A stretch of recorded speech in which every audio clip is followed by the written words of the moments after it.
अगर तुम किसी सुनसान कब्रिस्तान में रात के घुप अंधेरों में खड़े हो, तो हर कदम पर तुम्हें लगेगा कि कोई पीछे से तुम्हें घूर रहा है, और वह घूरना कभी बंद नहीं करेगा।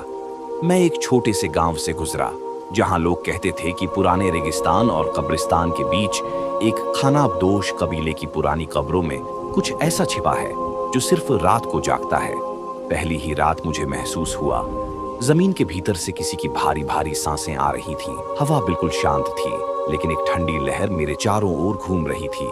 मैंने देखा, एक काली परछाई कब्र के किनारे से उठ रही थी, और उसके कदमों की आवाज मेरे कदमों के साथ गूंज रही थी, जैसे वह मेरी आत्मा का पीछा कर रही हो।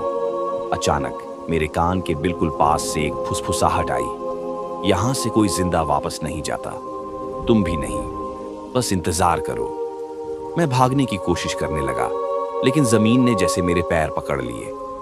जब मैंने नीचे झांका, तो कब्र के अंदर एक पुरानी जली हुई किताब पड़ी थी, और उस पर ऐसी अजीब भाषा में कुछ लिखा था जिसे मैं समझ भी नहीं पा रहा था। जो भी हमारी दुनिया की सीमा पार करेगा, उसकी आत्मा हमारी हो जाएगी। मेरी आंखें खुद ब खुद बंद हो गईं, और जब दोबारा खुली तो मैं अकेला नहीं था। मेरे पीछे वही परछाई खड़ी थी, लेकिन इस बार उसकी शक्ल मेरी ही जैसी थी, और उसके होठों से एक भयानक हंसी निकल रही थी, जिसे सिर्फ कब्रिस्तान की गहरी खामोशी ही सुन सकती थी।